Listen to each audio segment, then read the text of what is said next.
What is a critical conversation?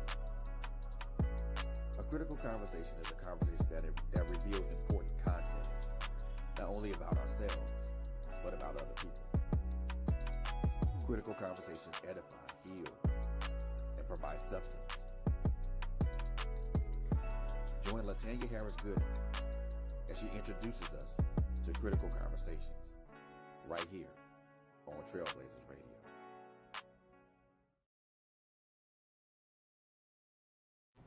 Hello, everybody. This is LHG. I am just coming to let you know that I am an independent paparazzi jewelry consultant. You didn't know that, did you? Well, now you know. So I would love to be your personal jewelry lady. Paparazzi is an amazing company. We sell nickel and lead free jewelry. We are known for our $5 bling, but you just need to know there is an exclusive Z collection that's $25. It's the bling of all bling when you're really going out on the town and you want to show up absolutely fabulous. So we have items for women, for men, and for young fashionistas out there. We don't discriminate. If you need it, I'm sure we got it. You have the opportunity to follow my page on Facebook called Polished on Purpose, a VIP group. Follow my personal page, Latanya Harris Gooden. And I have my own website that is at your disposal 24/7. So many ways to shop. So let me be the one that makes sure you are accessorized the way you should be. Because I want you to be polished on purpose. My mentor always tells me, when you show up, people are checking you out. They're watching you. So why not be polished? Be poised. Be purposeful. Glam it up with pop, honey. I got what you need.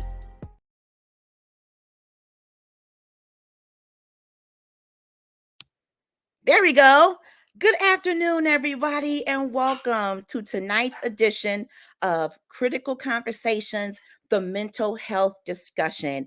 I am so excited about today's show and really about the events that have been going on this month concerning mental health. If you attended last Sunday's mental health forum at Liberating Truth Church in Detroit, you know we had an amazing time with Coach Felicia, our Donald Coleman, forgiveness coach Sandra Cobb.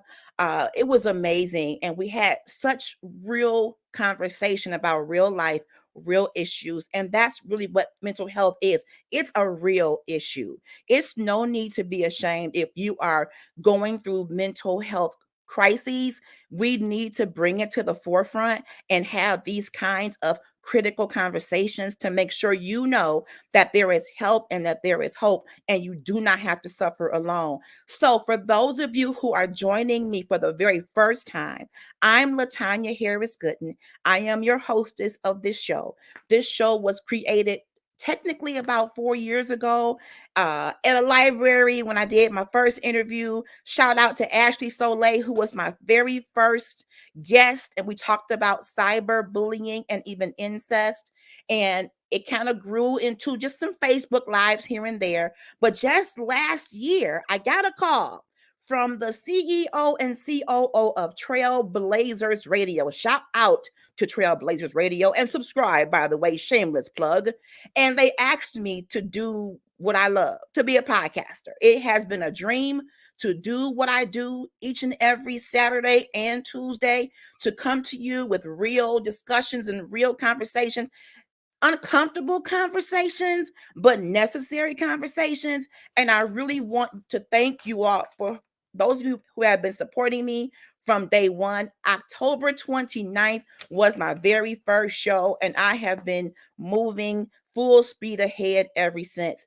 Also, if you know anything about my story / testimony, this was created out of my diagnosis of having anxiety, depression, and post-traumatic stress disorder pertaining to childhood trauma and workplace trauma, and having to get therapy, having a psychiatrist, having a team of professionals help me to maneuver has been amazing.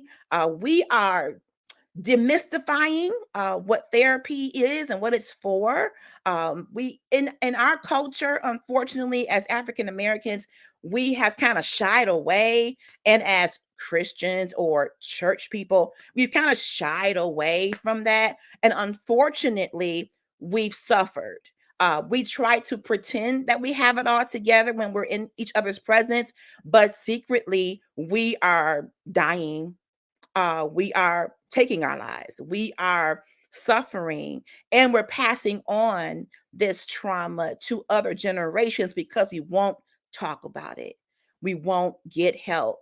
So, the Elephant Speaks is the mental health forum taking place part two tomorrow at Liberating Truth Church. I will pop the flyer in the comments. Apostle Pamela Morgan will be the speaker, along with two more people from All Wellbeing Services. And we're going to talk to someone today from All Wellbeing Services. I'm excited. Thank you, All Wellbeing, because you just gravitated toward this opportunity, and you're going to meet Miss Hannah in a moment. I'm so grateful that there are organizations out there willing to come into this platform and really give a voice to what some people are harboring, and to really show that there's community involvement. There are organizations in your community that are willing to help you. You do not have to suffer alone. My CEO, Fred, is in the chat. Yeah, some of us don't like therapy and we think therapy is the devil. And that's the truth. As comical as it may sound, therapy is not the devil. It can be your best friend. It could literally be life or death. And I particularly have chosen life, and I really hope that you make that choice too. So, if you've been following me, the entire mantra of this show is the 7 dimensions of wellness.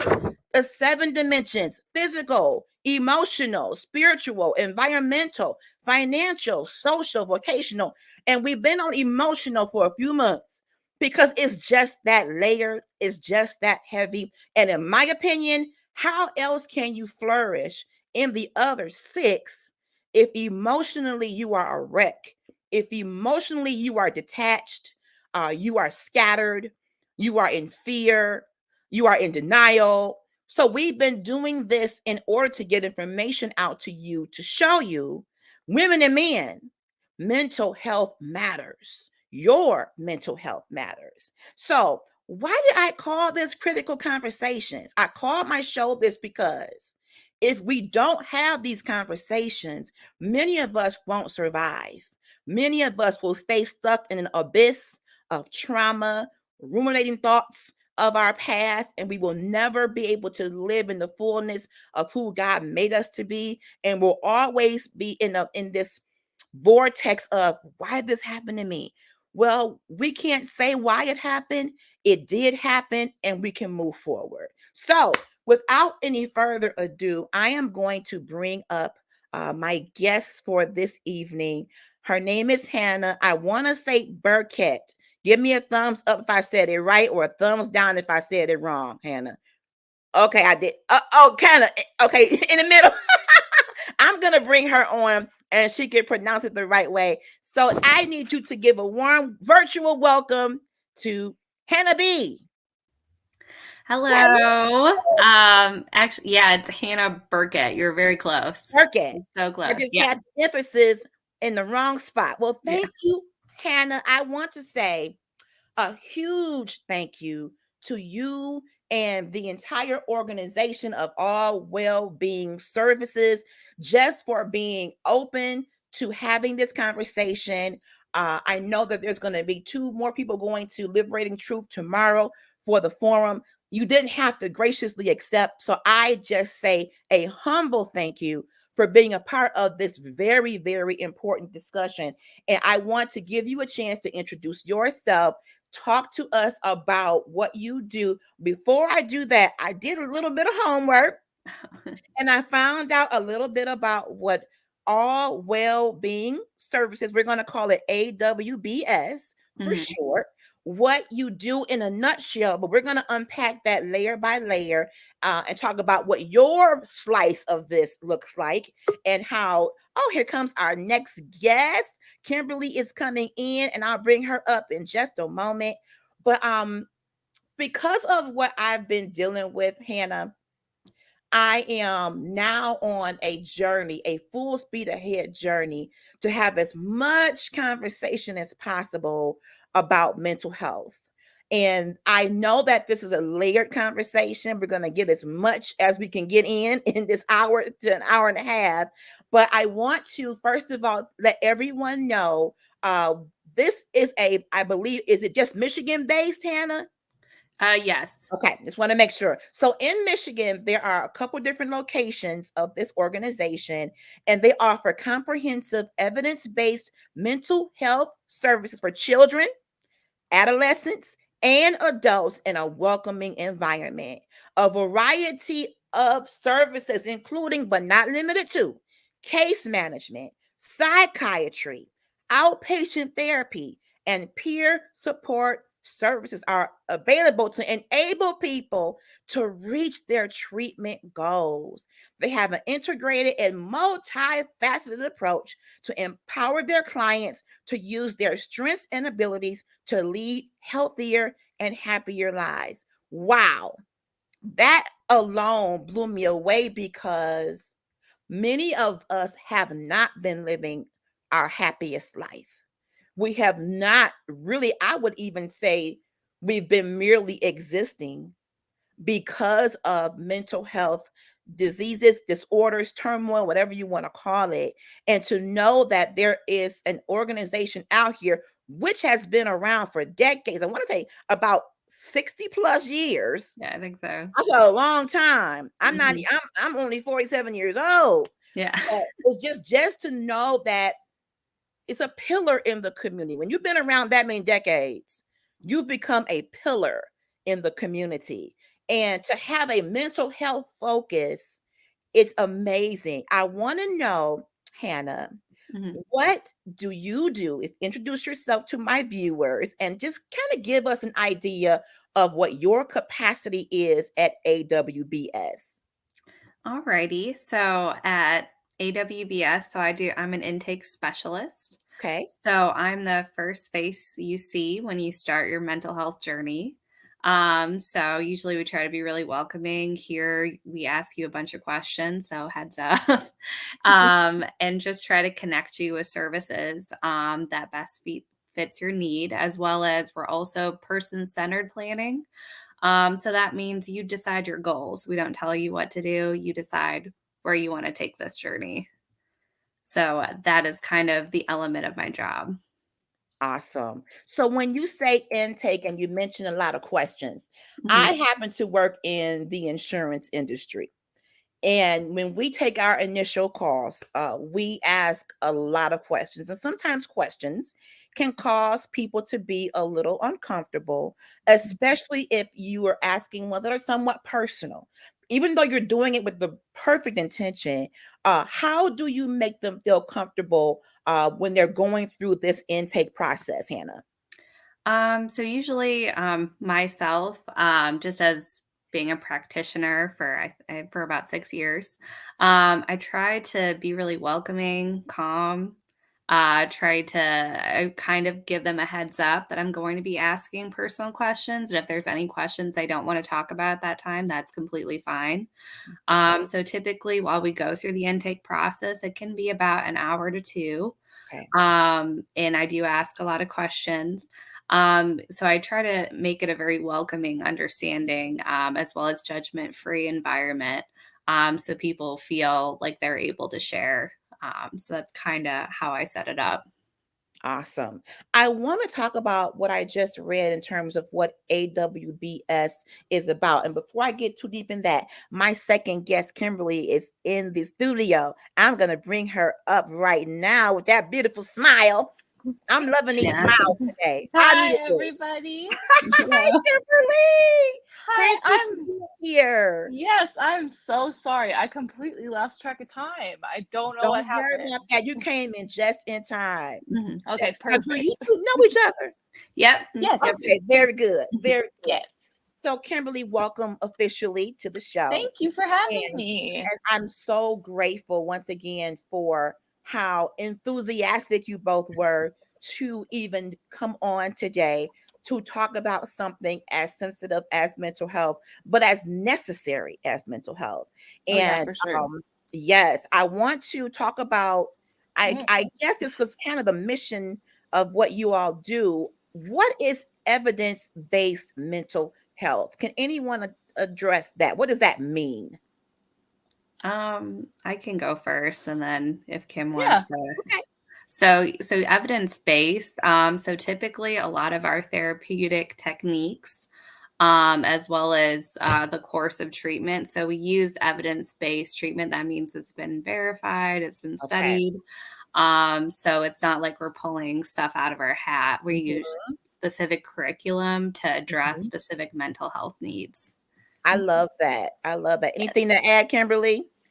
No, Hannah nailed it on the head. So just any sort of practice that has been based in research that we can actually provide, just evidence to say, like, yes, this has been studied, that we've, used this technique. It's been working with multiple people, multiple backgrounds, and we're able to, use this to help people to the fullest extent. I think that's important because in an arena such as mental health, you want to know that your mental health professional or organization has done their homework and determined what tactics, I hate to use that word, that's kind of harsh. What methods are going to work for the different people. Everybody's different, and everybody's source of mental disease is different. Some people have had childhood trauma, some have had adult trauma, some are from foster homes. So you never know what a person's triggers are. So knowing that AWBS is using evidence-based services means you care enough to create a tailored approach for each individual. Do we call them clients or patients? Or Clients. consumers? Yeah, we call them consumers. Okay, there we Yeah. go.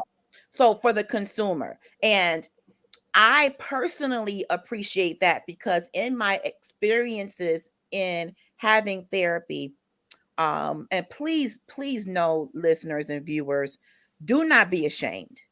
If you have a situation where you are battling ruminating thoughts about your past, or depression, or you're anxious about everything, or the pandemic itself created a pandemonium of anxiety. I mean, our lives as we know it and knew it were turned completely upside down. Children who were accustomed to having so much social interaction in school were denied access to that for a long time. People who had a job no longer had one in some cases because it just didn't make it through the pandemic. So you have to allow yourself some grace, ladies and gentlemen, and say, I may need help because my life is no longer what it was. Hi, hello. I got Yes. a third special guest. Who do we have here? This is Rowdy. Riley, hello. Speaking of Yes. pets, Yes. I learned in therapy that pet therapy Oh, is yes. a thing, and I have a support pet. Yes. Butter is my wonderful doggy who is he's being quiet now, knock on wood. Yes. But if you hear him, just know he's saying something very serious. Oh, In his Exactly. own He's a language. professional. He is. Yeah. He has heard all my therapy sessions. Oh, yes. I'm just saying, he knows all my business. But Yes. pet therapy is a form of therapy. When I have an anxiety attack, I go get Butter and I lay him right over my heart, and he can feel the heart beating so fast, and he'll just lay there and bring it down. Just bring it. So I've learned so much, but this evidence-based mental health in my own therapy, and I kind of thought, and let me just be totally transparent. Let me go back some.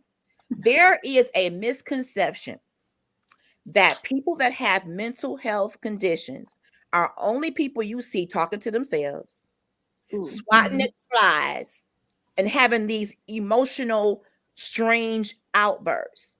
That's Mhm. not that's not really what mental health is, or mental health Right. problems. Mhm. It could be a part of it. There are people who are out there that do suffer from schizophrenia or bipolarism or whatever, but there are people like me who were functional but in a dysfunctional way Oh, that yes. led me to therapy. I have a whole job, I have a whole husband, child, business, all of that. So please don't think that people who have mental health conditions are just homeless and just out here with no place to go. People Mhm. are suffering, professionals are suffering. We may not Mhm. see it visibly. We don't put on a t-shirt saying, "Hello, I Yeah. have mental illness." We don't do Right. that, but it's real. And Mhm. it Oh, yes. touches a multitude of people. It has no respect of person or color or creed, ethnicity. It hits us in every way. Also, my next question, when you say case management, what does it mean to manage a case, Kimberly? So when it comes to case management is going to be like a little less intensive than therapy would be. So case managers are kind of people, they don't really do like talk therapy, right?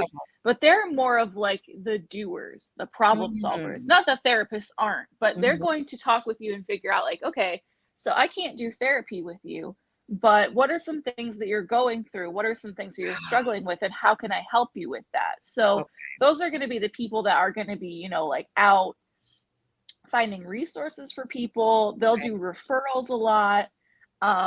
They'll do, check-ins to make sure everything's going okay. Mhm, Um, a lot of like linking and coordination of services, monitoring. mhm, And sometimes too, like if people are really not looking for like intensive therapy, like they mhm. might be like just taking medications, right? And they're doing really well on their medications.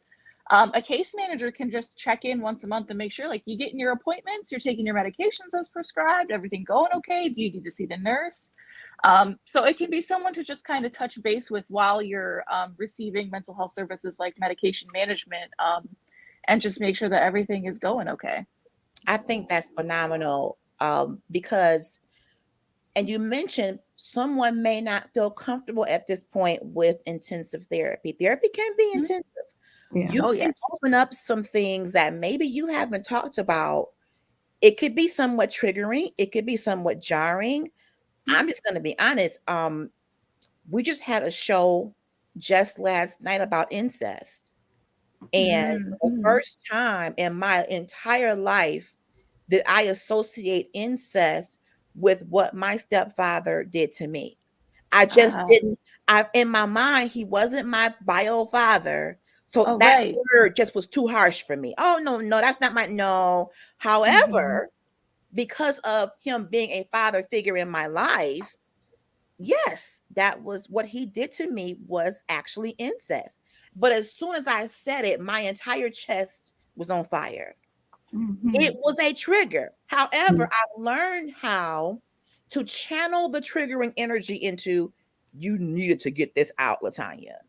Oh, It'll yes. die Mhm. down. Just give it a moment. Let it marinate. So Mhm. the case management aspect sounds as though you're partnering with your consumer, Mhm. because their health is, you have their best interest in mind, which is their health and Yes. their mental health, and checking in on them. Our CEO has been doing mental health check-ins. I commend him as a man on even Mhm. addressing the subject of mental health and being so transparent about what he deals with himself. Hats off, CEO Fred Beatty. But Mhm. I'm grateful because the dialogue is so necessary. The check-ins to me say you care. AWBS wants Yeah. to stay a part of my life to say, hey, how you doing? How's things Mhm. going? They may not have reached out to you, but you reaching out to them might have been, you know what? Now that you called, I am struggling in this area right here. Mhm. That is awesome. Mhm. Next question. Yes. Treatment goals. What Mhm. are some of the goals that you are able to mention that consumers have in terms of their mental health journey? Well, we can't talk about specific goals, just Right. like, privacy. Generally. Generally. Yeah. Yeah, so usually I know for our agency, we pick a mental health goal as well as a physical goal because your physical and mental health kind of are interlinked. Yes. So that's why it's really important to make sure, like that's the case management aspect is making sure you have all your appointments as well as I love making sure that. your physical health is good as well as your mental health. So typically, we discuss like trying to decrease symptoms. That's like a common Yes. one. Or increasing those positive coping skills, Yes. increasing social interaction or being able to go out more, decreasing, kind of some negative coping skills. Like I know people definitely with trauma as well as, there's a way it comes out even no matter what. And it's Yes. usually through negative coping skills. Yes. But typically we talk with the consumer about what they want to work on. So love it's we're not picking the goals, they are. I love that because really you want the consumer to be in the driver's seat of Absolutely. making the decisions. Like, this is your life. Like, we want you to feel good about what your goals are, and we're here to kind of co-pilot. But at the end of the day, this really is you making the necessary moves to feel better, to be better. I love how you said the physical and mental go hand in hand. I know, just from my own experience, when I am feeling overwhelmed, anxious, depressed, there's immediate physical symptoms for me. The migraines. I started teeth grinding to where I no longer have cartilage in the jaw. It's bone on bone. And that came from anxiety. And when you are in a workplace environment where it's so much pressure, and we've now normalized the 80-hour week, not the 40-hour week. So, and that's like, oh, well, that job is not 40 hours. Why not? I mean, I know sometimes, but geez, when did we start making 2 weeks into 1 week? I mean, who did that? And let me talk to them right now. Because it's so long. There is no more work-life balance for some people. So because of being in a pressure-filled environment, they got their thumbprint on you, push, push, push. And with COVID, some companies let so many people retire to save money and save the business. It doubled the workload for those who could not retire. And unfortunately, they did not always prepare you for the additional workload or train you or transition you into having, instead of 10 people, having 30 people. So even in that environment, I mean, I was really like losing it. Like, I know that I'm a good employee. I know that I work hard, but I feel like I am lost. I mean, like, who am I? Where am I going? What time is it? I'm coming in the dark. I'm leaving in the dark. And it started to come into my relationship with my husband, my daughter. I had my dreams put to the side because I was so just consumed with trying to be the consummate professional and just be all for all, and it pushed me into some mental illness. It did. It did. I mean, and I'm not afraid to talk about it anymore, because when you hear mental illness, people have their own prejudgments. Let's just be, I'm almost 50, and back in my days, the 80s and 90s, mental illness meant crazy. That was the extent of it. I mean, we didn't think that it meant just being over anxious or having depression because of some other fact. We didn't go deep like that. But I'm grateful that now we are more than ever than in my lifetime. And I want to ask too, AWBS has qualified staff. What did you have to do to be qualified to do what it is you're, and Kimberly, before we get too far, what is your role with AWBS? So I am a mental health social worker. I have a lot of different hats that I'm kind of picking up and putting down during my time here. Main one is also intake specialist. So similar to Hannah, I am one of the first faces that you meet during your mental health journey. I'll do the intake process, consent forms, signatures, things like that. I also have started doing individual therapy as well. So I have my own individual caseload that I see for individual therapy. Awesome.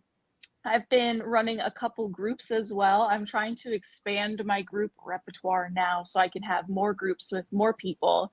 Awesome. But I do run a couple mental health groups. And I do have like a supervision kind of role where I supervise some of my coworkers as well. And we run groups together and we discuss like cases, ethics concerns, questions, and things of that nature. So I'm doing quite a bit. It sounds like it, but it also appears that you both enjoy what you do. I can just Yeah. feel that. And it takes a certain type of person and temperament and training and education to be able to do what you do and do it effectively. So talk to me. I'll start with you, Hannah. What does it take to be a qualified person? There could be someone watching today who may not have a mental health issue, but wants to work in the mental health arena to help those that do. What qualifications that you have to even be able to work in your capacity? Oh, in the therapist intake role. Yes. So there's obviously, so I got my bachelor's in psychology and master's in social work, as well as there's a licensing exam that you have to take after your master's.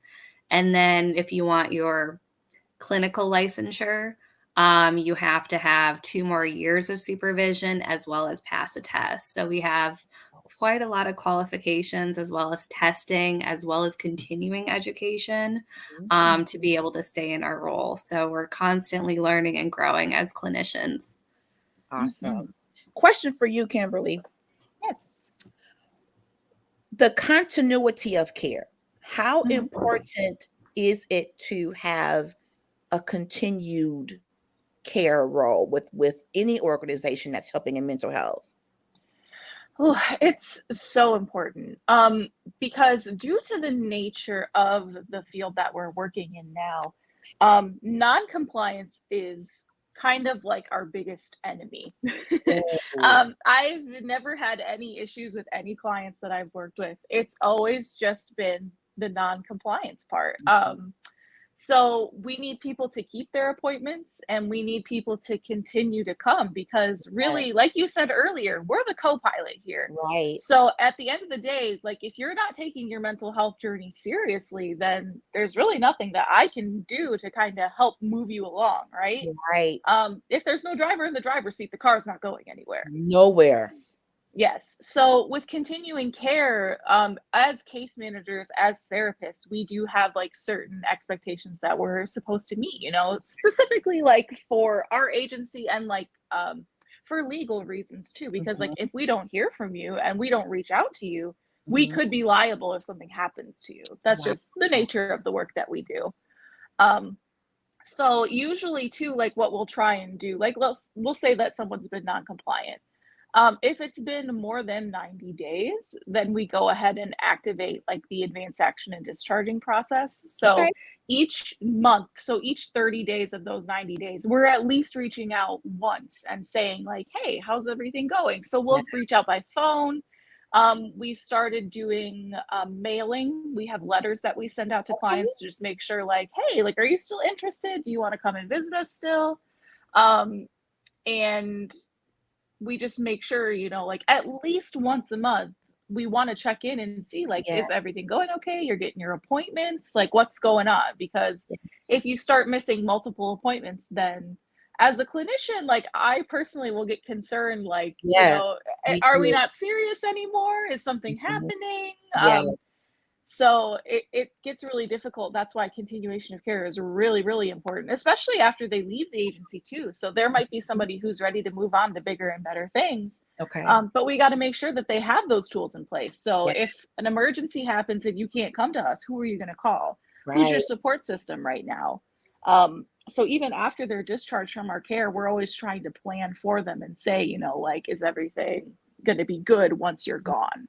Right. What are some of the reasons, Kimberly, that people are non-compliant or don't want to follow up? What are the hang-ups? It's different for a lot of people. Okay. Um, I think one of kind of the main contenders. So when we're talking like serious mental illness, so it's most common with people who are diagnosed with like bipolar or schizophrenia. Okay. They might not think that they have a problem.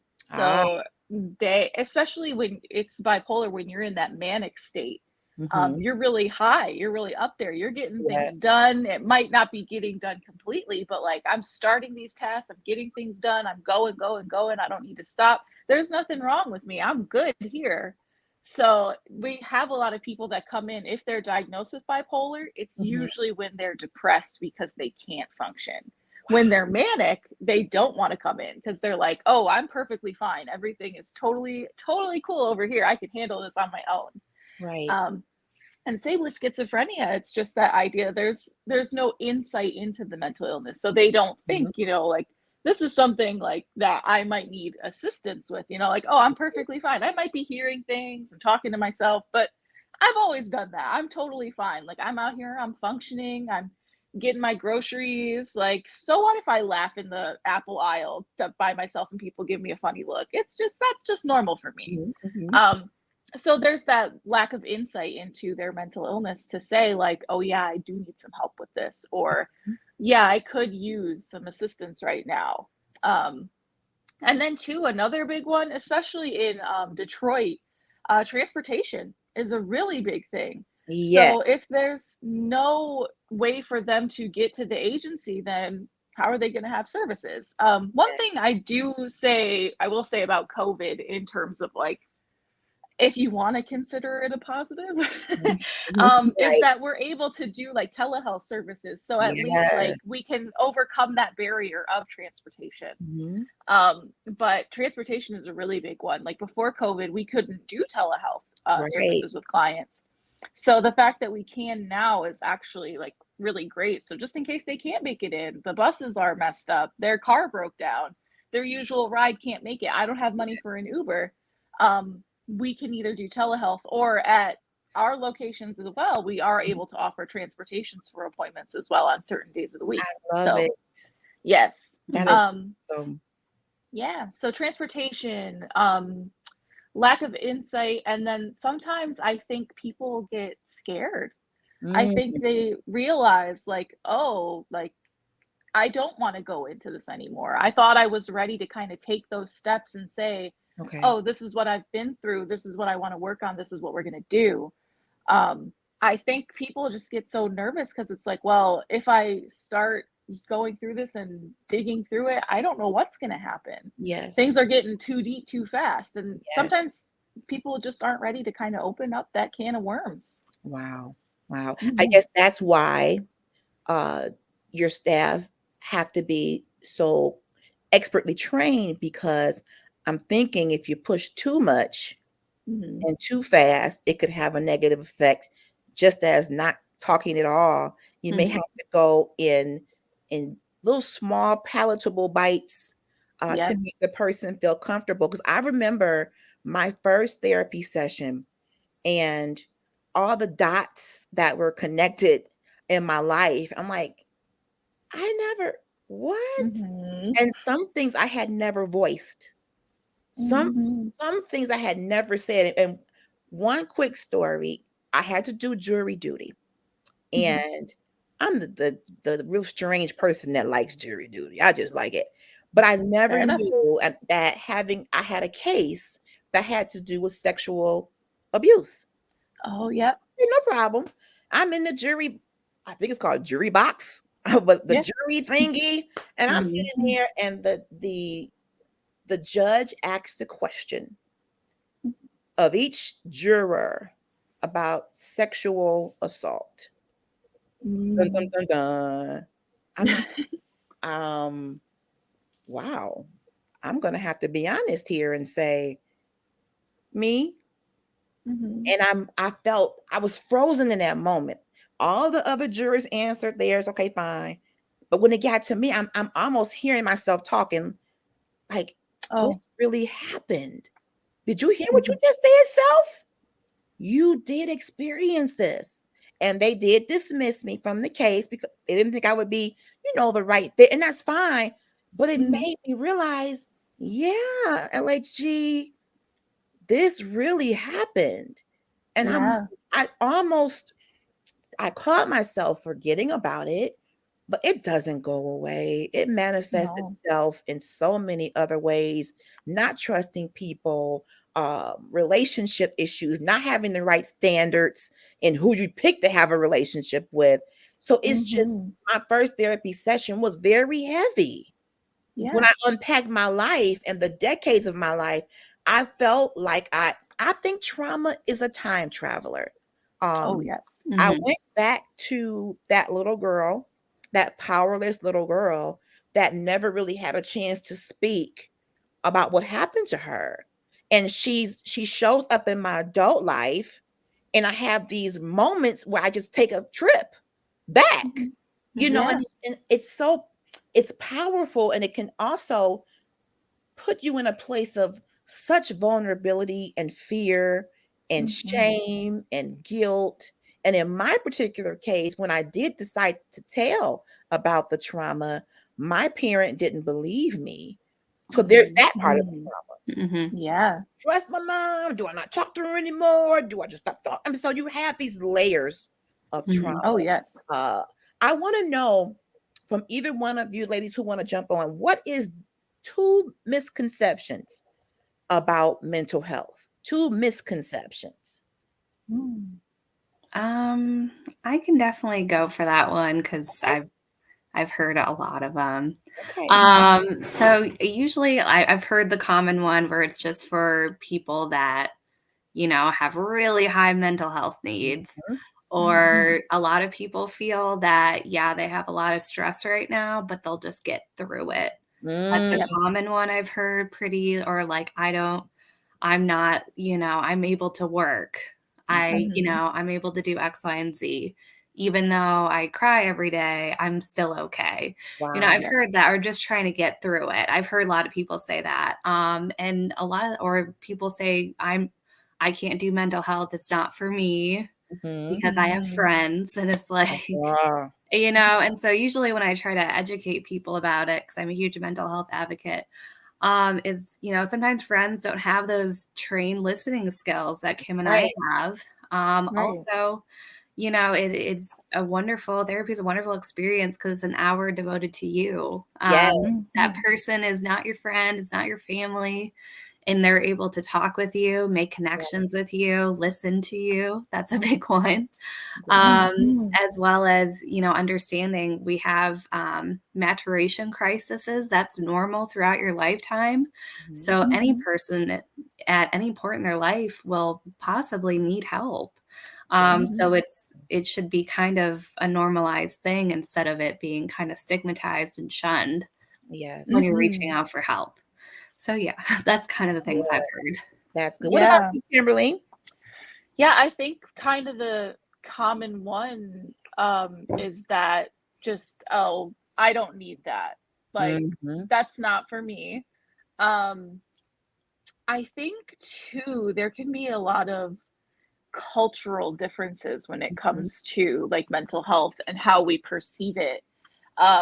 So I know, like, just as someone who is Caucasian, like in white families, like it's very much just, we don't talk about that. Like, you're experiencing a big feeling right now. We don't talk about that. Like something happened in the past, we're not going to talk about it. So I've seen that a lot with like different clients of like different races too. It's not limited to just white families where it's just like, we're not going to talk about that. Like it happened, but we're just going to sweep it under the rug. Like we don't need to address it. It's totally fine. But yeah, I think like the most common is that people don't need it. Or I think a lot of people might have that fear that they're going to have to be on medications. Yeah, like I think a lot of people get really nervous. Like I don't want to have to take pills to be able to function, or whatever the case may be. But I like to just bring it up like right at intake. Like if you're not interested in medication, like we never force people to take medication.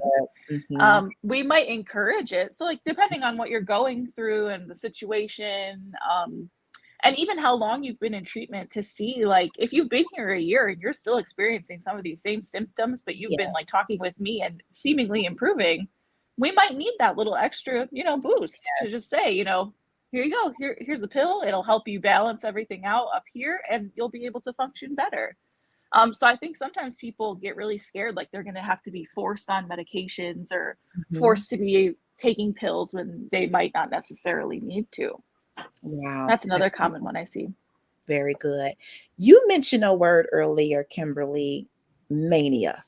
And you gave a scenario of a person who is maybe in the work environment and they're just constantly picking up all these tasks.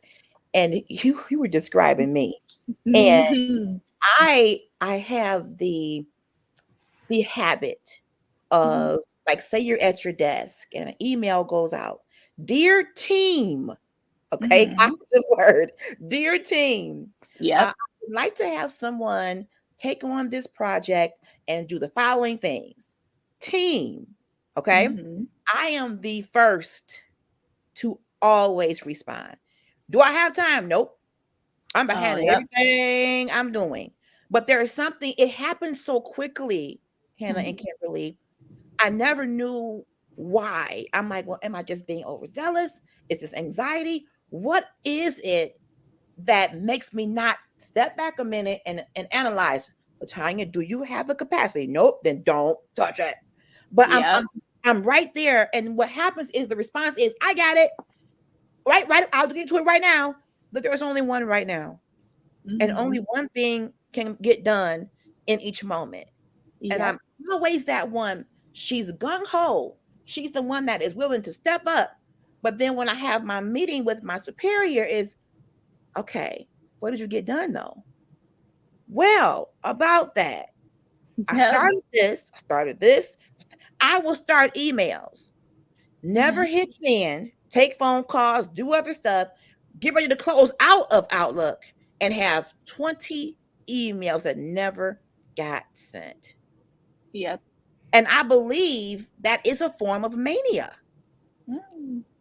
I mean, this is just my assessment of myself because I didn't know what to call it. I'm like, why do I do that? It's almost like an out-of-body experience. Why did you say yes? Why did you hit that button? Why? There's no moment of think about it now, think about it. And maybe it's a part of the anxiety because part of it, I want to just see it done. I don't like things lingering. I hate when, okay, are you all going to respond? They will say, well, we're not because she's going to do it. Well, even if I sat back, you won't. So you become the person who's willing, but not the one who always gets things finished. Yep. And then that turned into depression because my performance started to shift where, LaTanya, you can't say yes to everything, dear heart. You can't be all for all because now you're suffering and looking bad.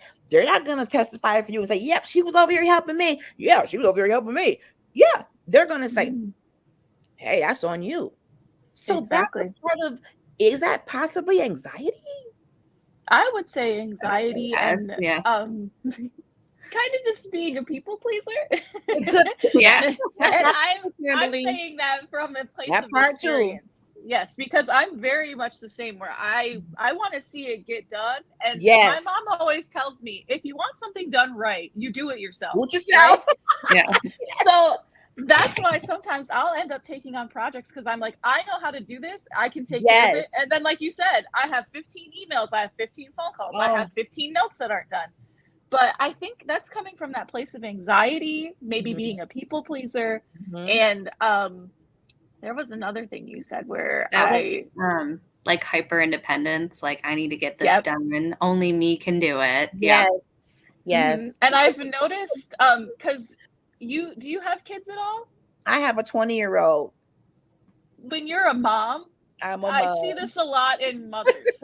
Yes. A lot of clients that come in who are a mom as well, Mhm. it's very much that I have to be super mom. I have to get Super everything mom. done for everyone. And I have to be strong and I have to keep going because if I fall apart, this whole operation is going to shut down and nobody's going to be happy. Yes. And in some cases, like myself, I'm the oldest child. Oh Yep. And yeah. sometimes a parent can lean on you in a different way than they would their younger child because you've been around them longer, you know a little bit more. My Mhm. sister and I are 12 years apart.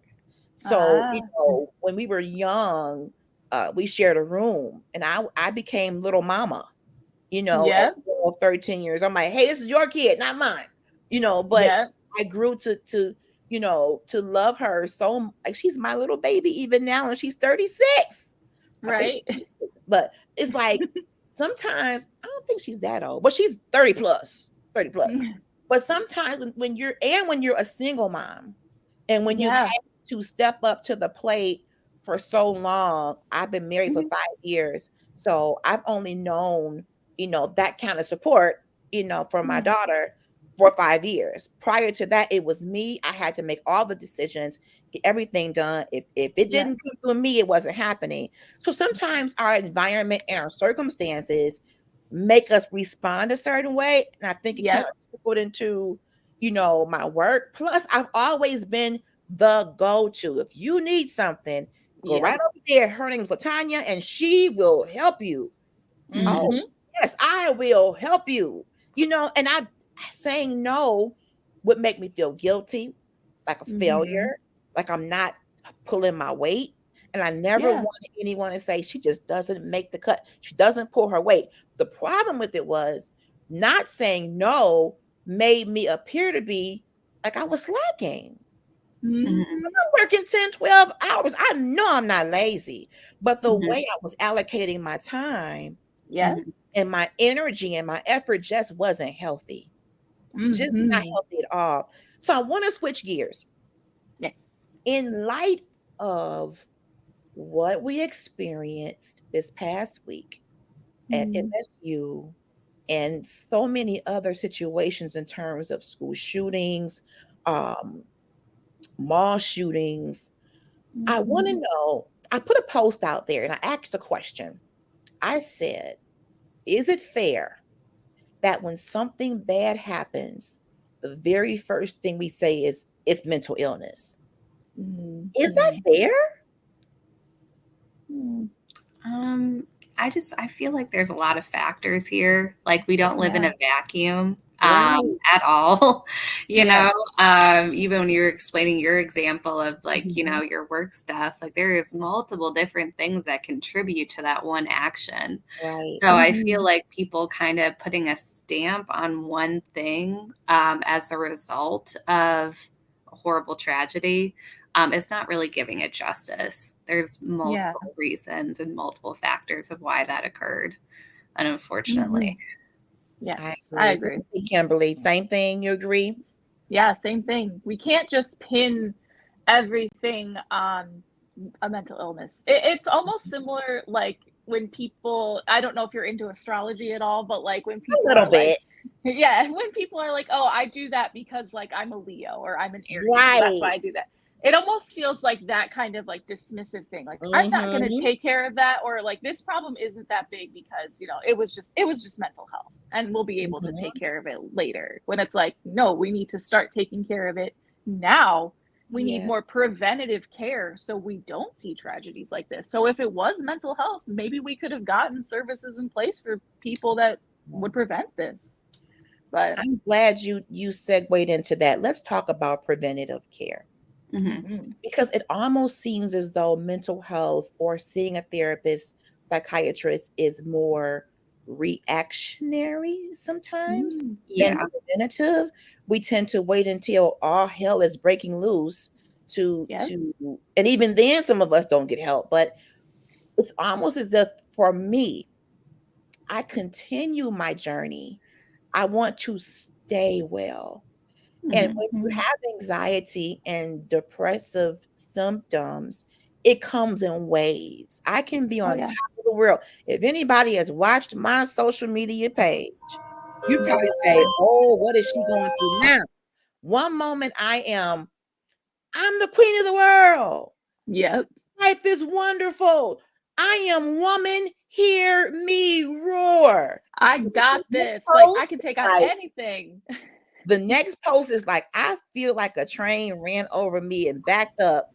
Because Yep. that's just kind of how my life is sometimes. Mhm. And Yeah. there's moments of high highs, Mhm. and then there's plummeting times of the lowest of lows. And the difference could be an email. I could be at Mhm. work and I'm in my groove. I mean, I'm getting things done. I'm taking stuff off the to-do list, and then an Yep. email will come through that just wrecks my entire day.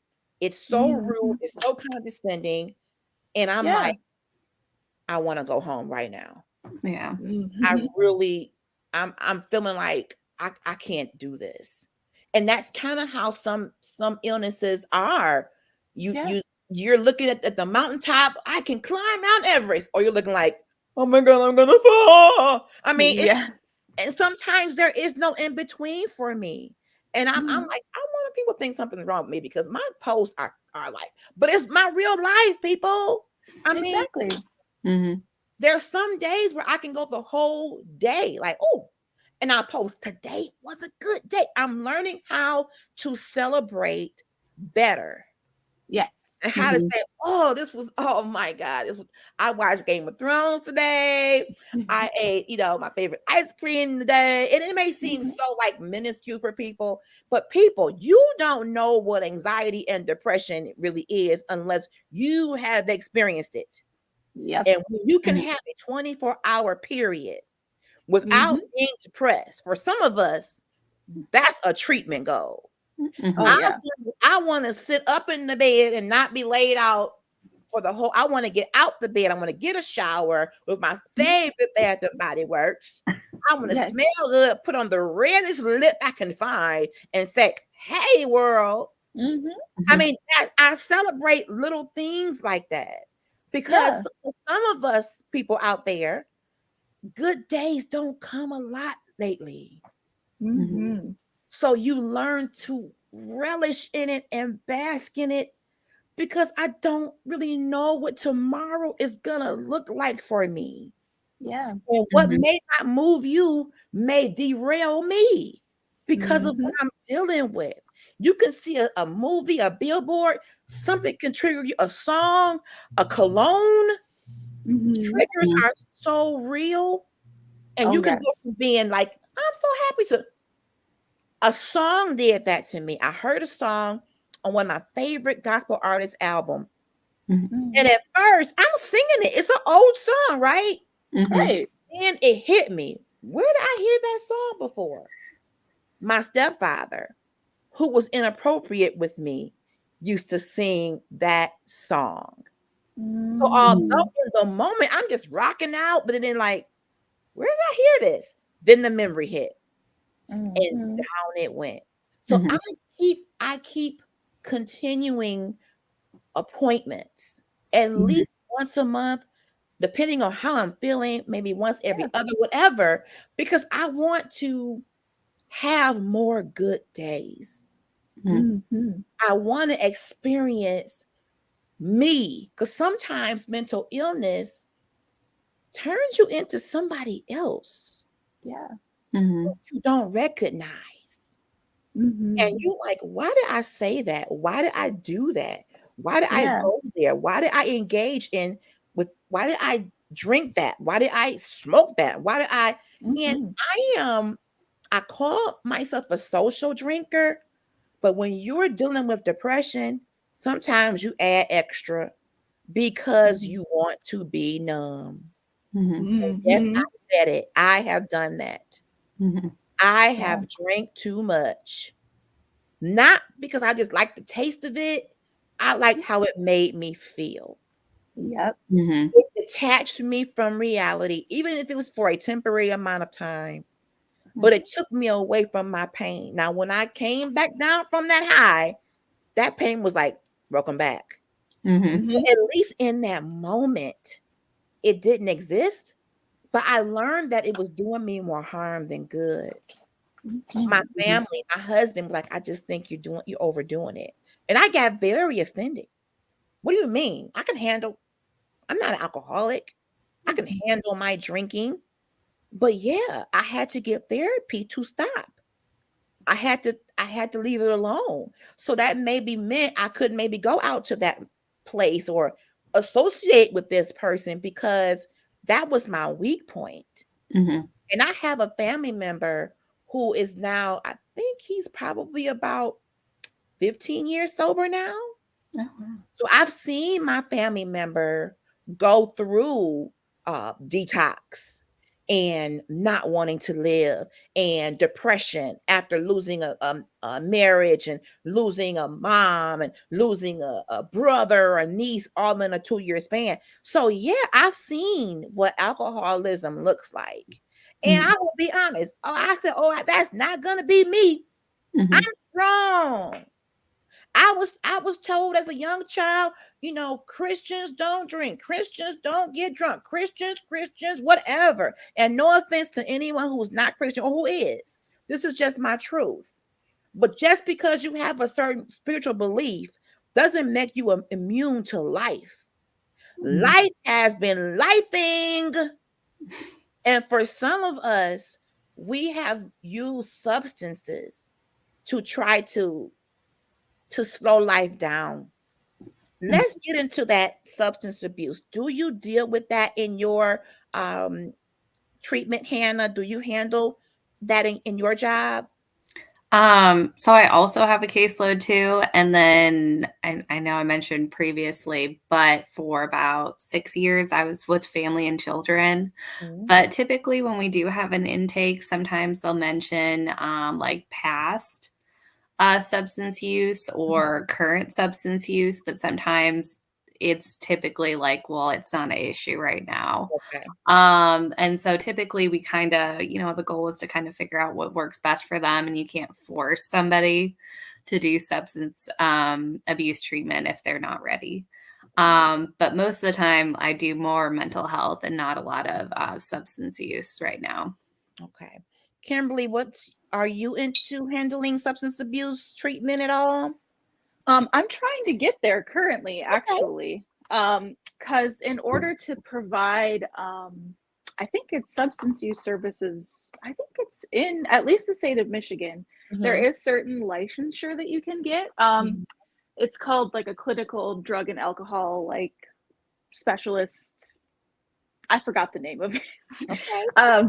But I know that you are able to get licensed to help people with substance use issues. But it is really common for people that come in for intake to have a co-occurring like substance use and mental health issue. So I see it quite a bit, but it's not something I do in my day-to-day work. But I do have experience like working with people in the substance use capacity, just not as much as some of maybe my other colleagues would. How does a person start if they feel like this information is beneficial and they possibly want to reach out? Do they have to have a referral from a primary care doctor? What initiates this process of being treated by AWBS? So I can go, or Kim. Hannah. So we partner with DH-WIN. So the Detroit, I wrote it down, Detroit Wayne Integrative Health Network, because I was like, I'm going to forget. So you can call them. They can do an initial screening, and typically they connect you with the closest mental health agency that's more convenient to you, which is great. And so they do partner with us, so we get a lot of their referrals. So usually you can do that to kind of help with the intake process. Very good. Very good. How important, Kimberly, is it to pay attention to yourself in terms of if you notice some changes in your mood or you're feeling different? How important is it to recognize that right away before it gets out of control? It's so important. Because I know one of the things that comes up quite a bit since COVID is happening, and you were kind of mentioning it when you were kind of telling your stories, is this idea of burnout. Yes. So when we get to the point where we're overworking ourselves, we're taking on too many tasks that we're not getting done, we're becoming overwhelmed, we're not able to do the things that we are usually able to do, right? Yes. Like those are kind of the classic signs of like burnout. And I don't know if you've experienced this like in your workplace, but you'll get to that point where you're like, I don't want to be here anymore. I want to go back home. I don't care if this doesn't get done. Like that apathy kind of kicks in and says like, Yes. I don't need to get this done. I don't care anymore. Like I'm Yes. so tired. I just want to go home and lay down. Like, Yes. so one of the things that I've noticed with like a lot of clients that are coming in, especially like people who are working, during COVID, like burnout became like very, very prevalent. Not even like just for like clients who are working, like even amongst staff as well. So even like speaking from my personal experience, I've been kind of realizing recently, like I'm starting to get burnt out. Like I've been working, I haven't had the chance to take time off, like, and I know it's going to impact the work that I do. Yes. And one thing that I tell clients and tell myself, and basically like anybody that's willing to listen, is if you don't show up for yourself, you're not going to be able to show up for anybody. Like That's so good. you cannot give from an empty cup, right? Woo. So you have to find those things where like you have that great day where you're going to sit, you're going to take a shower, you're going to lather up with that lotion from Bath and Body Works, you're going to drink your favorite tea, you're going to get it done, and it's going to feel so good. You need those days like more than anything, especially now, because self-care is so important. Yes. And sometimes your self-care is that day where you're like, I just need to get out of this bed. If I could get out of the bed today, that's my win. And that's your self-care. Like sometimes I think like with social media and like, especially like I have a lot of clients that bring up TikTok now too. Especially with TikTok, we kind of befuddled the meaning of self-care. Because you know, you think self-care and you're like, oh, I'm gonna take like a fancy bubble bath and have a glass of wine and like eat some chocolate, and that's gonna take care of me. But in reality, self-care sometimes is that idea of I'm gonna go to therapy today, even though I don't want to, because something really bad happened to me this week, and I need to talk about it and I need to get it out, or I'm not gonna be able to be my best version of myself. So even just recognizing like when you just need to take a day off. So like next week Friday, I took the day off because I was like, good for you, Kimberly. I'm gonna take a break. I deserve it. So being able to recognize like if you are working currently, or if you're a parent or anything, if you have someone in your support system where you can say like, can you just take the kids for today, and I just need a day just to myself, just to be able to take care of myself. We really need to start recognizing that point earlier, because once you get to the point where you're so burnt out and you don't care, usually that ends up with you losing your job or something bad is going to happen to you. And that's where that preventative care comes in, right? Yes. So I really am a huge advocate like for self-care and taking care of yourself first and foremost. So like when my friends are like, I'm tired, I don't want to go to work, I'm the first to be like, take the day off. Yes. I'm always encouraging it. You have paid time off. If you have vacation time, take it. Take it with no guilt, and do not take your computer. It took my husband to really get on me. We would take an annual trip up to Gladwin every year, and I would try to sneak my laptop because the beginning of the year is time for us to do reviews on our staff, and we had that. So I'm like, well, while I'm up here, I could just no. Yeah. We have to stop normalizing taking work on vacation. That's no longer a vacation. It's work at a different location. You're on location at work. That's pretty much what it is. And in the workplace, I'm so glad you said that. Show up for you. And sometimes showing up for you, in my case, is I don't have the capacity to take that project on. Being open and honest about the limitations with no apologies, with no guilt. You're not a failure. You're a human. Yes. And you're showing up for yourself because you're recognizing you're not R2D2 or C3PO. Yes, exactly. You are all flesh and blood, and you need a chance to give your all to each project. So I had to stop stacking stuff on, because the last thing you want to do is put your name on something that you weren't able to put your all in. There goes your reputation. That was a whole project, Latanya. You didn't do that, but you shouldn't even have taken it on in the first place. So I can't give it my all. I'm so glad we had this conversation, ladies. If I you all give me therapy for free. Thank you. You're welcome. Yeah. I'm not gonna take it on because I owe myself the time to do it right and do it well. And there has to be a separation of work and home. That's why, and I may ruffle some feathers. I don't like working at home. No. When you have a stressful job, you like being able to go beep, and then you walk out the door and the job is back here. I'm going home. When they started intertwining work at home and work became one place, for me, I needed extra therapy for that because it brought extra stress into a place that was my sanctuary. Now, some people have the capacity to say, well, I log off, I can go into this room and it's over. I don't have that capacity. Yep. It could be Saturday morning. Did I send that? Let me go ahead and log on.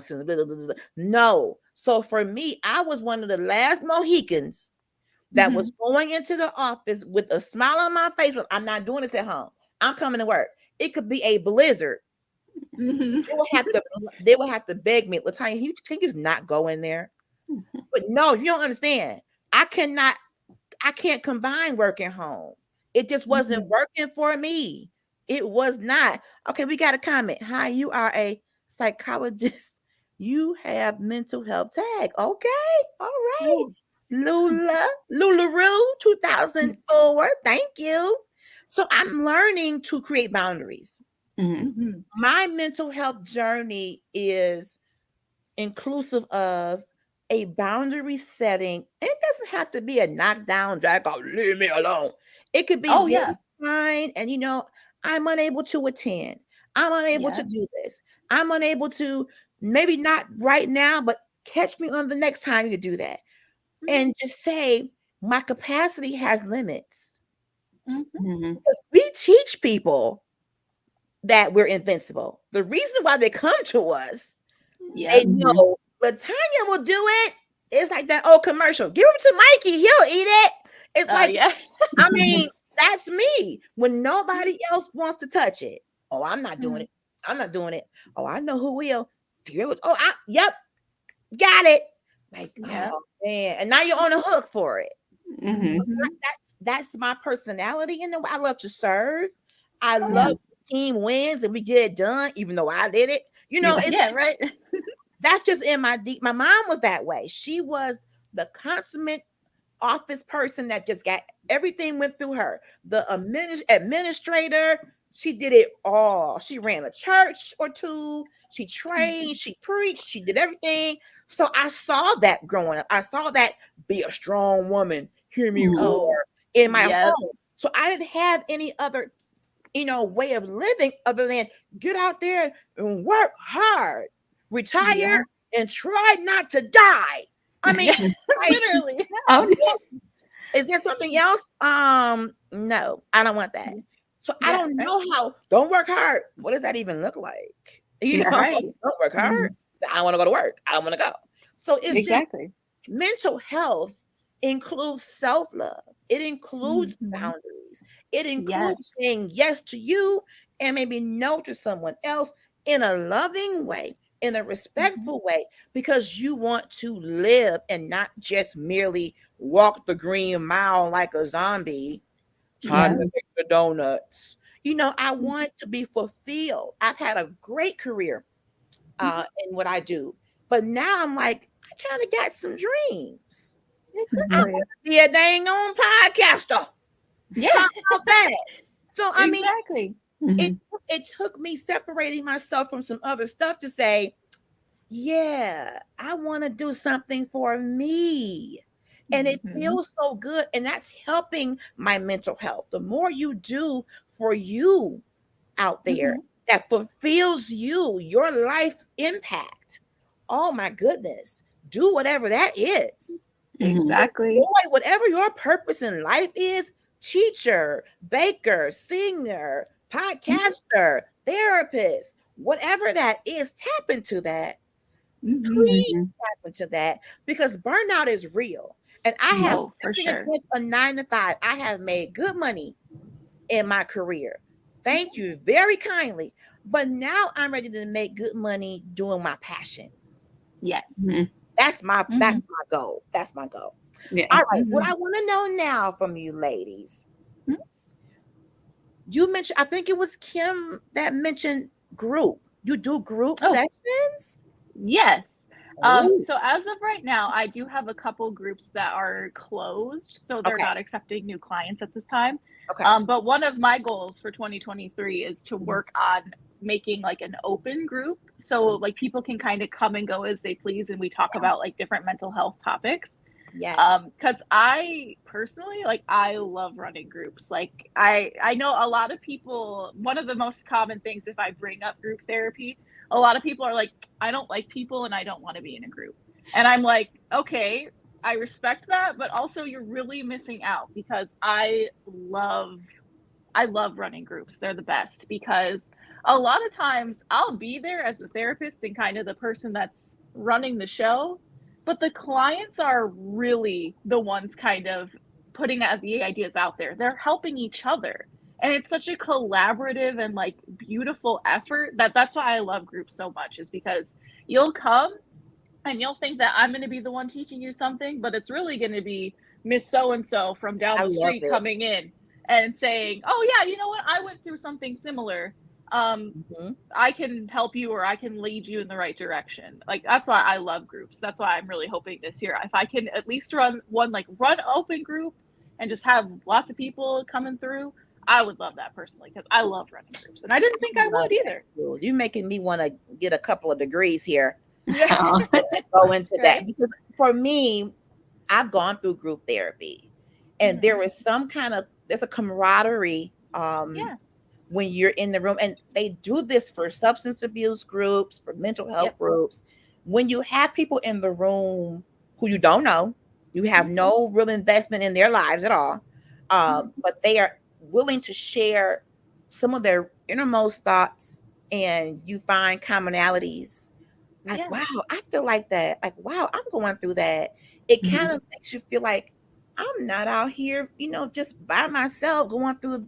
Out of all the billions of people on the planet, there's someone that can understand my plight. There's something that helps you want to heal even more when you know there's somebody else. And there were days, and I will say this, that when we would go around the room, everybody's goal was different. And when I first heard someone say, I just want to get a shower, I could see the faces kind of like, you just don't know. Exactly what people are going through when they can't even roll over in the bed. The depression is so tough, just not taking their life. I mean, so to be able to get up, and for me, a shower isn't just to be physically clean, it's a new start to me. I love Juniper Breeze from Bath and Body Works. So a shower for me is a chance to get a clean slate. I've washed off of yesterday's trauma, and I'm getting another chance to say, okay, new day. We can do it. So don't despise when people say things that you may think are minuscule. Oh, yes. Do not judge. Maybe you are taking 2 or 3 showers, but this particular person is pushing just to be able to take a shower. When my relative was going through depression and alcoholism, I knew something was wrong with him when he didn't shave his head. He always kept a clean, bald head. When I saw him with hair, I knew. I said, oh, this is worse than what I thought, because you never have hair. You always have good hygiene. You always dress to impress. But when you're depressed, you don't care how you look, how you smell. You don't care. It's just enough to open your eyes up that day. Mhm. Now, I Yep. have a comment here. I'm not sure, LuLaRue, what you want to talk about, but it says, do you know about parents' divorce? Do you want, oh, I have another comment down here. This might be our clarification. Because my parents want to divorce, they argue Mm, every day on who will take me. Oh my gosh, that is mhm, very hard. And I cry under my pillow. I'm only a piece of dirt that need to be walked on. Oh my God. First of mhm, all, thank you for sharing, LuLaRue. mhm, Um, Mhm. I've gone through my parents divorcing. I was very young. Um, and I felt the effects later on in my life.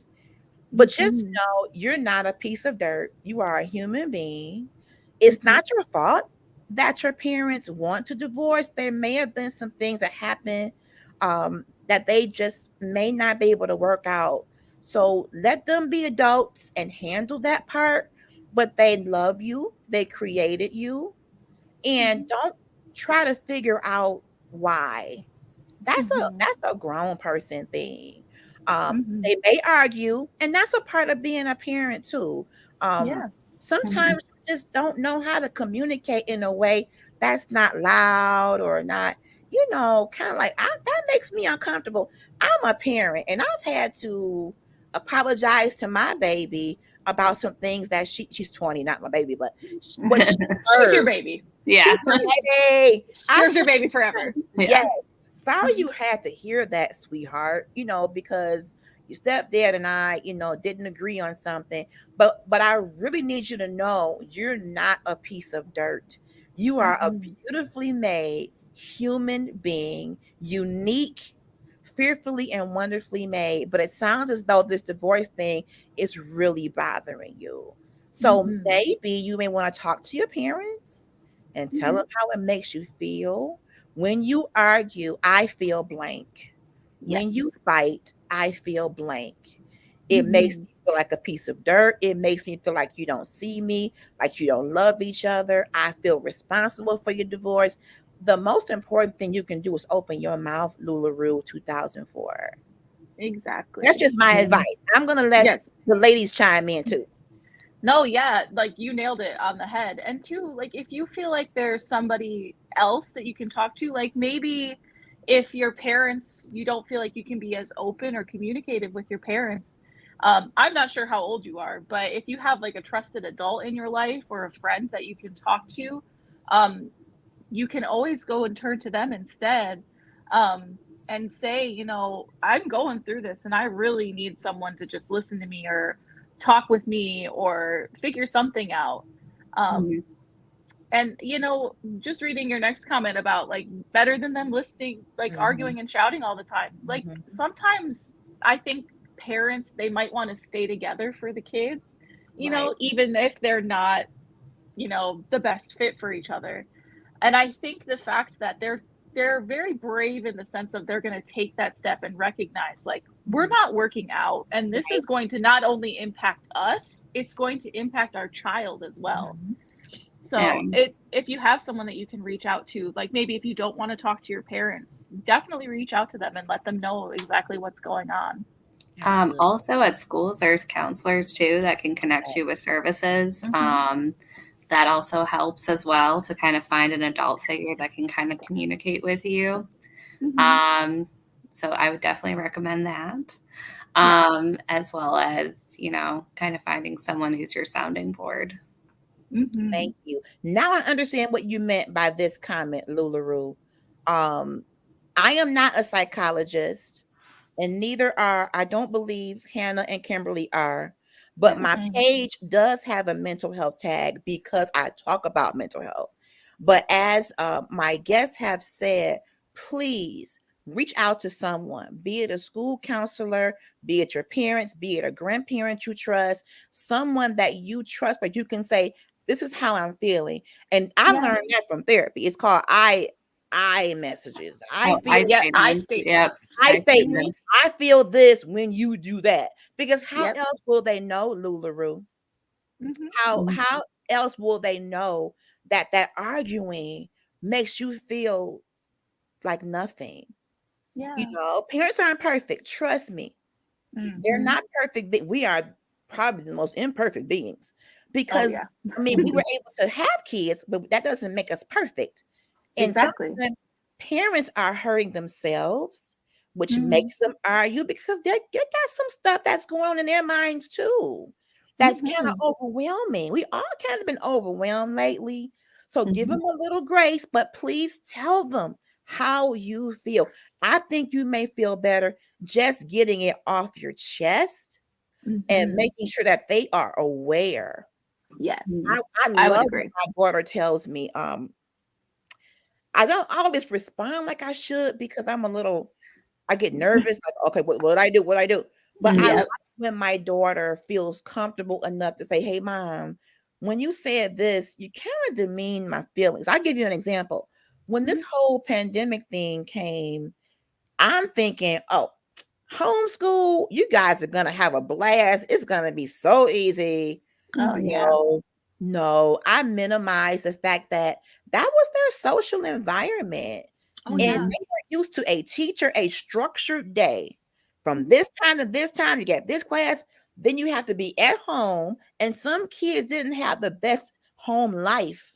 Oh And yeah. Mhm. school was a Yeah. better place to be. They got better food, more Mhm. attention. So as a parent, I had to say, you know what, I apologize to my daughter for Mhm. minimizing her true feelings and how she's had to adapt to a different type of world. So Mhm. please share, share, share. I like to journal. When I have Mhm. feelings, and I'm probably way older than you, Lulu, 2004. When I have feelings that I don't like and it's uncomfortable, I write them down. I have a journal that I write things I'm happy about and things I'm concerned about. And just writing it sometimes helps me feel better. We got another comment. I am only garbage and garbage need to burn. Not at all. Not at Mhm. all. I Nope. really want you to talk to someone Yes. because that is Oh, not yeah. true. That is simply not true. You're not Mm. garbage. No, Mm-mm. no. And there's something that's going on making you feel that. And I need you to get that addressed. Mhm. It's very important. I'm glad you tuned in today. This is Yeah. why we do what we do, Mhm. because you never know who's out there in the audience that may Mhm. just pass by, Yeah. not know what it's about, but just tune in. But this is Mhm. why we have the kind of discussions like we're having today about mental health. It's not Exactly. healthy to think that you're garbage. I see your tears. Mhm. I see it. I see it. And that's why I want you to get Mhm. help and I want you to do it quickly. Make me a Yes. promise.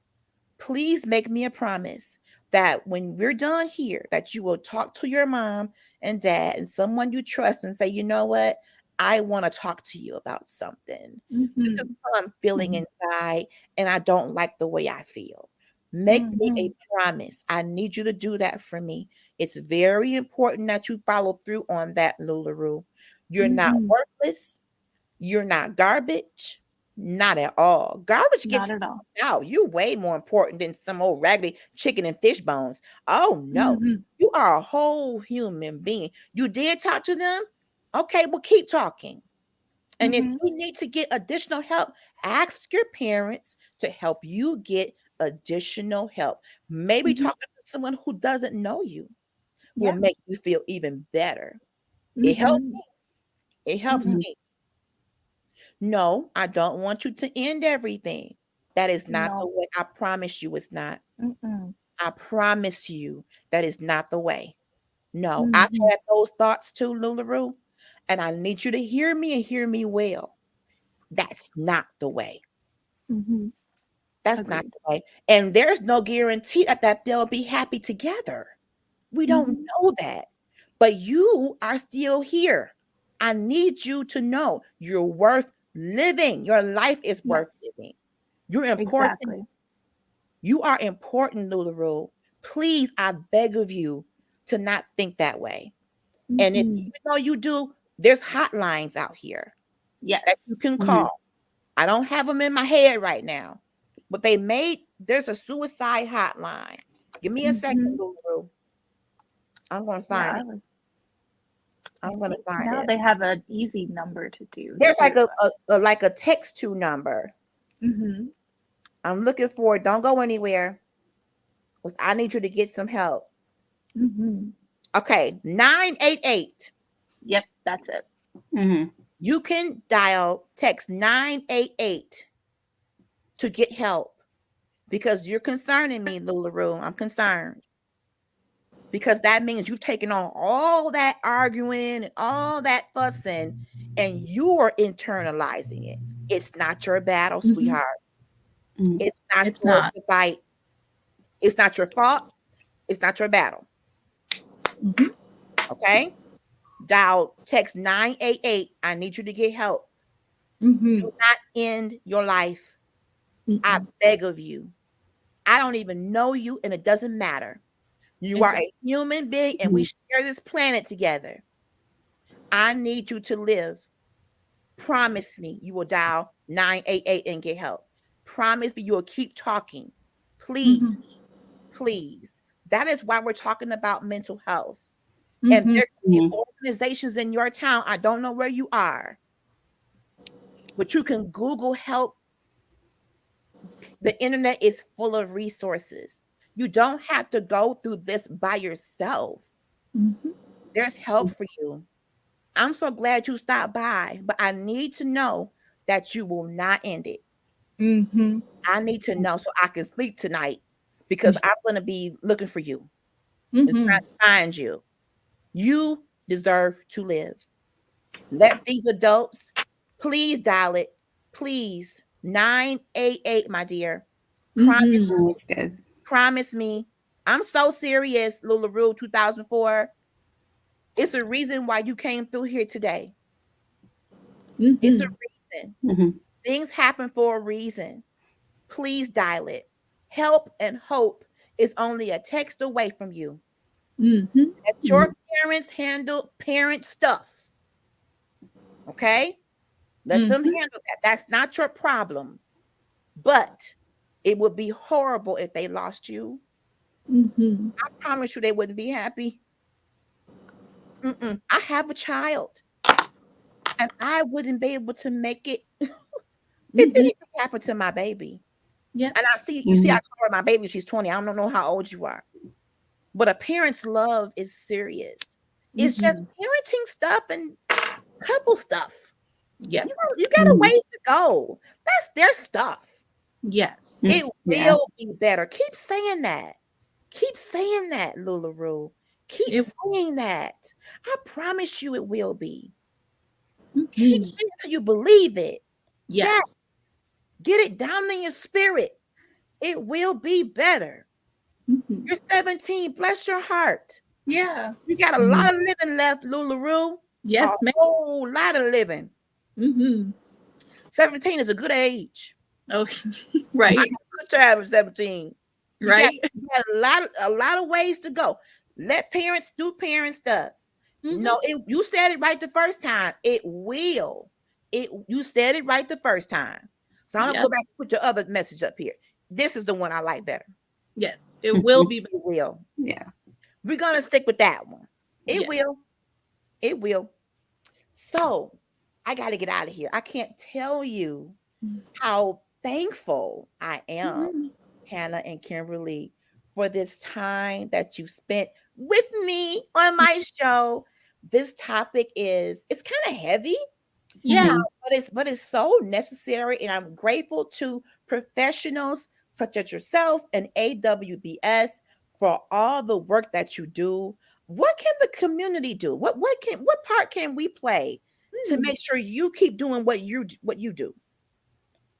I would probably say like just more awareness. Okay. I think it's great that we're having these conversations and being more aware about like mental health stigma, Mhm. kind of talking about what we do as jobs. I feel like a lot of people don't know. They think People just go to the therapy office and then they leave and that's it. And they're magically better. Yep, they're magically better. But no, we do a lot of different things. Having a conversation regarding triggers, coping skills, different ways to kind of help yourself, as well as self-care. As different ways to kind of keep promoting mental health and mental health awareness. Yeah. And definitely, as if you have someone in your life that is struggling with a mental illness, or they might not want to get help, be there for them. You know what I mean? They are struggling with something very real to them, where their problems might not seem like anything to you. It's real to them. And the fact that you can be there for a friend, a family member, in the best capacity that you can be, right? Because we did talk about the importance of setting boundaries for yourself. Yes. There are going to be times where people are going to lay some really heavy stuff on you, and you are not going to be able to be qualified, or you're not going to be able to handle it the way that they need someone to handle it for them, So being able to have those conversations with your loved ones and say, I really see you struggling and I want to be able to help, but this seems like something that is out of my hands. We need to get you something more intensive.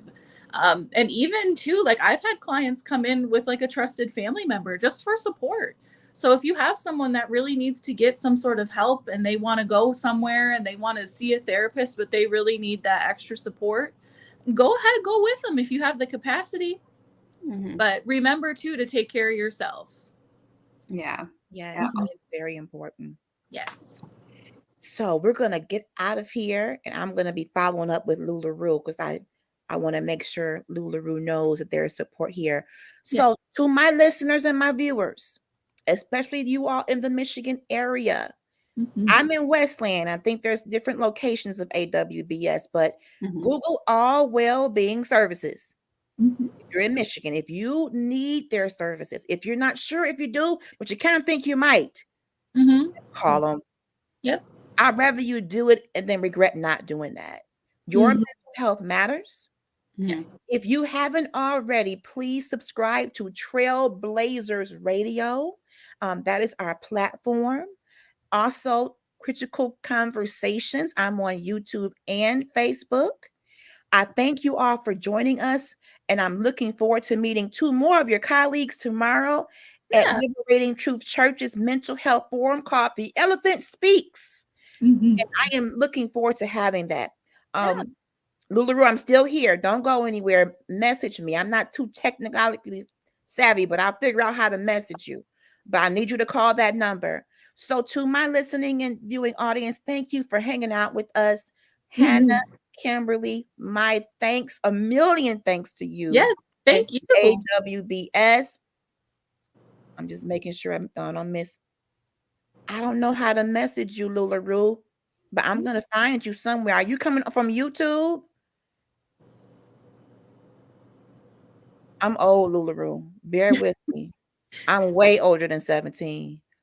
You know buttons and gadgets I don't know. I'm going to figure out a way. Oh, Twitch.